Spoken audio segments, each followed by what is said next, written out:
आज की कहानी अगर आप आईएएस या आईपीएस बनना चाहते हैं तो आपको जरूर सुननी चाहिए। आज की कहानी एक ऐसी लड़की की है जो आपकी सोच बदल कर रख देगी। ये कहानी हर एक लड़की के अंदर एक मजबूत इरादे पैदा कर देगी, इसलिए कहानी को आपको पूरा सुनना चाहिए क्योंकि ये आपकी जिंदगी बदलने वाली कहानी है। अगर आप एक लड़की हैं और आप ये सोचती हैं कि समाज या परिवार हमें अपने सपनों को पूरा करने नहीं देगा, हमें असफल बनाएगा, तो आज की कहानी बस आपके लिए ही है। अगर आपके मन में कहीं पर भी ये विचार आता है कि आप अपने सपनों को नहीं पा सकते, तो आज की कहानी को आपको अंत तक सुनना चाहिए और इससे प्रेरणा लेनी चाहिए। तो आपका ज्यादा समय ना लेते हो, चलिए आज का वीडियो शुरू करते हैं। यह कहानी उत्तराखंड के एक छोटे से गांव में रहने वाले मौसाला तिवारी की। मौसाला के पिता के गांव में थोड़ी सी जमीन थी जिसमें उनकी माँ खेती किया करती थी और मौसाला के पिता कपड़ों की बुनाई का छोटा सा व्यापार चलाते थे। मौसाला अपने कस्बे के एक सरकारी विद्यालय में पढ़ने जाया करती थी। एक बार स्कूल में उन्हें एक एनुअल फंक्शन में एक प्रोग्राम दिया गया। उसमें उन्हें सोशल हैरेसमेंट पर काम करना था। प्रोग्राम में उन्हें पुलिस अफसर का रोल दिया गया जिसे मौसाला ने काफी अच्छे तरीके से निभाया। मौसाला अपने इस किरदार से इतना ज्यादा खुश हुई और इतना ज्यादा प्रभावित हुई कि उन्होंने अपने प्रिंसिपल से इसके बारे में सारी जानकारी लेकर इससे ही अपना प्रोफेशन बनाने का फैसला लिया। मौसाला का जीवन काफी ज्यादा साधारण था। उनके पिताजी की आय उतनी ज्यादा नहीं थी कि वो उन्हें ट्रेनिंग के लिए बाहर भेज सके। उतनी उनकी हैसियत नहीं थी कि वो मौसाला के सपने पूरा कर सके। बस उनके मम्मी पापा का इतना सा सपना था कि उनकी बिटिया सिलाई कढ़ाई सीख जाए और उनमें माहिर हो जाए, जिससे कि मौसाला का विवाह एक अच्छे परिवार में हो जाए। पर मौसाला के खुद का एक अपना सपना बोल रही थी। अपने दिल में उस सपने को बसा चुकी थी। वो ये बात जानती थी कि वो जो सपना देख रही हैं उसे पूरा करने में काफी मुश्किलों का सामना उन्हें करना पड़ेगा। मौसाला एकदम मासूम, खूबसूरत और पढ़ने में काफी ज्यादा अव्वल थी, जिसका नतीजा उन्हें 10वीं क्लास में मिला। 10वीं में उन्होंने 80% अंकों से पास की और साथ ही उन्हीं कपड़ों की बनावट में काफी ज्यादा महारत भी हासिल हो चुकी थी। मौसाला के घर वाले काफी ज्यादा खुश थे। एक तो उन्हें 10वीं में इतने अच्छे मार्क्स मिले और साथ ही उन्हीं कपड़ों की बनावट में कुशलता देखकर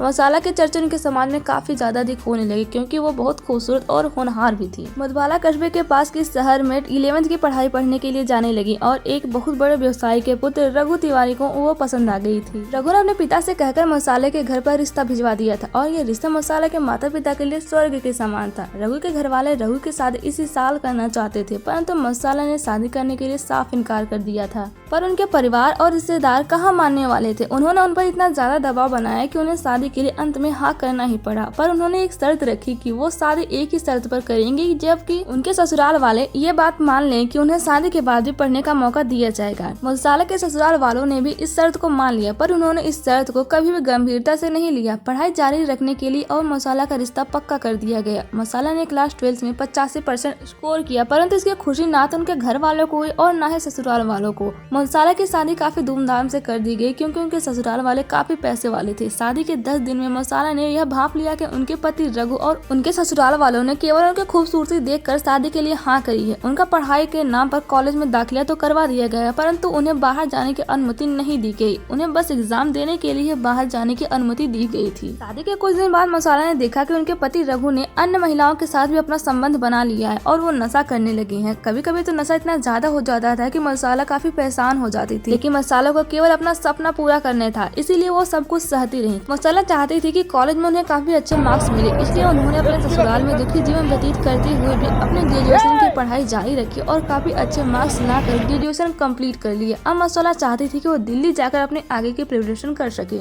अब ये बात तो अपने ससुराल वालों को बता नहीं सकती थी, पर एक दिन डरते डरते उन्होंने अपने पति रघु को ये बात बताई, पर उन्होंने साफ मना कर दिया। उन्होंने कहा कि वो अपना फर्ज और अपना वादा पूरा कर चुके हैं। अब मौसाला के लिए अपना ये सपना न जाने क्यों और भी ज्यादा महत्वपूर्ण होता जा रहा था। इसी बात को लेकर एक दिन मौसाला और उनके पति के बीच में झगड़ा भी हो गया और मौसाला ने अपने पति से कह दिया कि वो और ज्यादा अत्याचार नहीं सह सकती और वो है घर छोड़कर जा रही हैं। फिर दूसरे दिन वो अपने माँ और पिता के घर निकल गई। शुरुआत में उनके माँ और पिता उनसे काफी ज्यादा नाराज हुए, पर अपनी बेटी की हालत जानकर उन्होंने उनका साथ दिया। अब मौसाला के लिए आईपीएस बनना और भी ज्यादा इम्पोर्टेंट हो गया था। हालांकि वो अपने ससुराल वालों से बाहर निकल चुकी थी, लेकिन मौसाला के माँ पिता की इतनी फाइनेंशियल कंडीशन अच्छी नहीं थी कि वो मौसाला को कोचिंग के लिए बाहर भेज दे। इसी बीच मौसाला ने गांव में सिलाई और कढ़ाई की ट्रेनिंग सेंटर स्टार्ट किया और गांव के छोटे छोटे लड़कियों को ट्रेनिंग देने लगी। मौसाला ने सिलाई कढ़ाई के साथ सेल्फ प्रिपरेशन जारी रखी। इसी बीच उन्होंने आईपीएस का एग्जाम भी दे दिया। इस बार तो वो विफल रहे, पर इस एग्जाम से उन्हें ये पता चल चुका था कि आगे की तैयारी कैसे करनी है। मौसाला ने एक साल ट्रेनिंग देकर जो पैसे इकट्ठा किए थे वो पैसे लेकर और कुछ पैसे माता पिता की जमा पूंजी के लेकर और कुछ पैसे उधार लेकर दिल्ली के लिए निकल गयी। मौसाला ने ने 6 महीने की कठोर तपस्या और ट्रेनिंग के दम पर आईपीएस का प्री एग्जाम क्लियर कर लिया। अब आई थी मेंस एग्जाम की, लेकिन इस बार मौसाला की सारी जमा पूंजी खत्म हो चुकी थी, इसलिए उन्हें वापस अपने गाँव लौटना पड़ा। जब उन्होंने अपने माता पिता को ये सारी बात बताई तो उनके माता पिता ने उनका हौसला बढ़ाया। उनके पिता ने कहा कि उनके गाँव में थोड़ी बहुत जमीन है, वो उसे बेचकर अपनी बेटी को पढ़ाएंगे, क्योंकि अब उन्हें अपनी बेटी पर पूरा विश्वास हो गया था। और अब इन्हीं सब के बीच में मौसाला ने अपने पति से तलाक ले लिया था, तो इसलिए उन दोनों के रास्ते क्लियर हो गए थे। मौसाला ने अपने माता पिता की मजबूरी और उनके हौसलों और अपने ऊपर आई हुई जिम्मेदारी को काफी अच्छी तरीके से समझकर परीक्षा की बेहद अच्छी तैयारी की